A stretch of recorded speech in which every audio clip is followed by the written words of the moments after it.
बेटा 4 साल का हो गया था और बेटी छोटी थी। सुशील का होटल का काम अच्छा नहीं चल रहा था।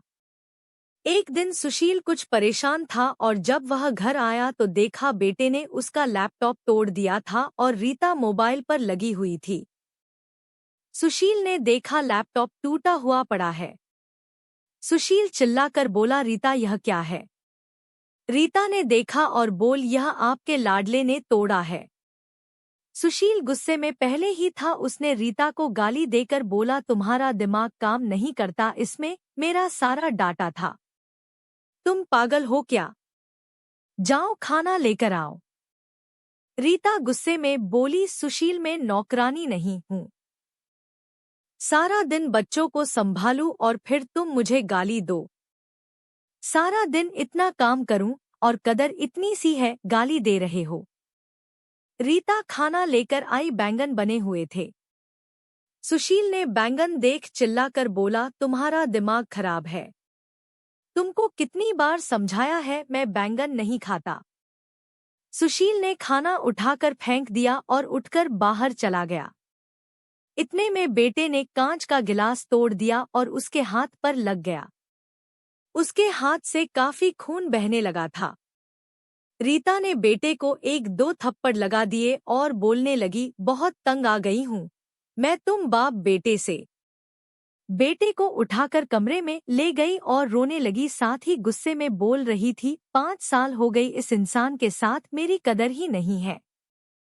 इसके बाद बेटे के जख्म पर मरहम लगाने लगी। रात भर सुशील घर न आया। रीता ने भी फोन करके न पूछा।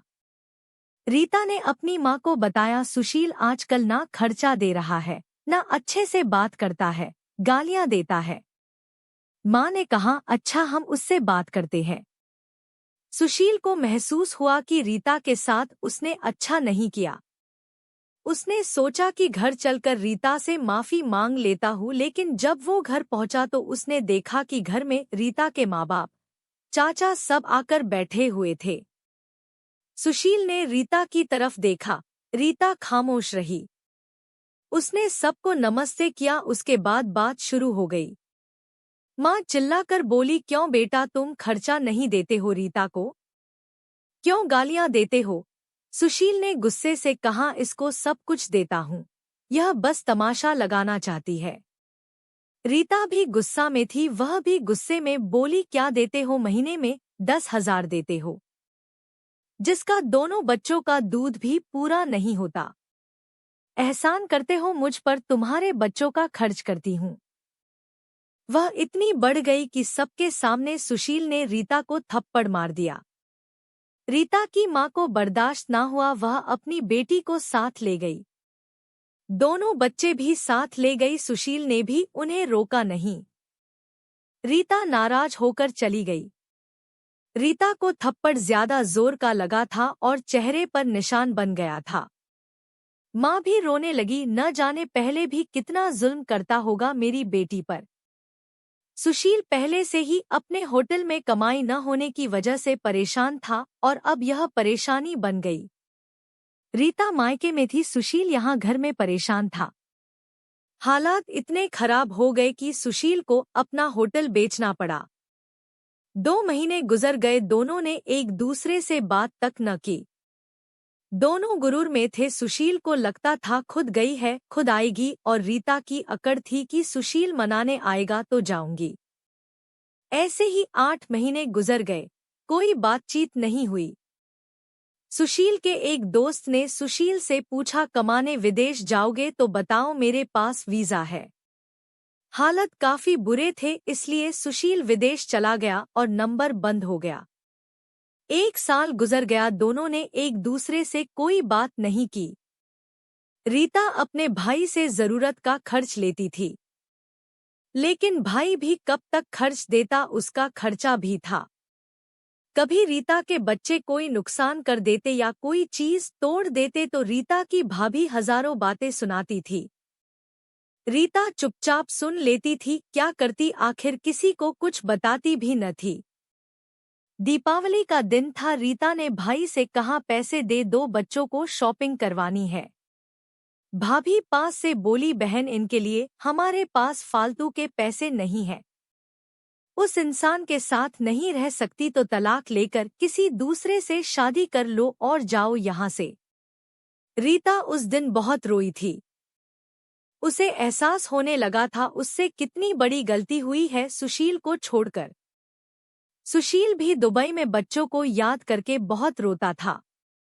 उधर रीता के भाई ने रीता के लिए एक आदमी देखा था जिसकी पत्नी की मृत्यु हो चुकी थी और उसके 4 बच्चे थे। सुशील सोच रहा था कि गीता तो मासूम सी है, थोड़े से गुस्से पर नाराज हो जाती है। मैं खुद ही उससे माफी मांग लूंगा अपनी जान से। वह टिकट करवाकर हिंदुस्तान वापस आ गया। रीता रो रो कर भगवान से अपनी गलती की माफी मांग रही थी। हे ऊपर वाले, मुझे माफ कर दे, मुझे मेरा सुशील वापस कर दे। रीता रात भर रोती रही और सुबह जब वह बेटे को स्नान करवा रही थी कि दरवाजे पर घंटी बजी। भाभी ने दरवाजा खोला तो सामने देखा सुशील खड़ा था। रीता की नजर पड़ी सुशील पर। रीता नंगे पांव दौड़ते हुए जाकर सुशील के सीने से जा लगी और जोर जोर से रोने लगी और बोली, सुशील बहुत प्यार करती हूँ तुमसे। और सुशील के पांव पकड़ लिए, माफ कर दो सुशील मुझे। रीता सुशील के साथ घर वापस आ गई। दोनों खुशी से सब बातें भुलाकर जीने लगे, लेकिन वह इस समाज को इतना बता गई कि जज्बात में जुदा हो जाना बहुत आसान है, लेकिन जुदा होकर जीना बहुत मुश्किल है। जो दर्द एक हमसफर महसूस कर सकता है वह कोई और नहीं समझ सकता। तलाक लेकर जिंदगी बर्बाद ना करें, सब वक्त के साथ बदल जाता है। हाँ, अगर नहीं बदलता तो वह हमसफर है। अगर कोई नाराज है या घमंड में है तो उसको मना लो इससे पहले कि फिर देर हो जाए। अगर मेरी कहानी किसी एक के भी दिल में घर कर गई हो तो मेरा मकसद पूरा हो जाएगा। आजकल छोटी छोटी बातों पर घर उजड़ रहे हैं। अगर थोड़ी बर्दाश्त कर ले तो ऐसे घर न उजड़े। हम उम्मीद करते हैं कि ये सैड लव स्टोरी आपको जरूर पसंद आई होगी।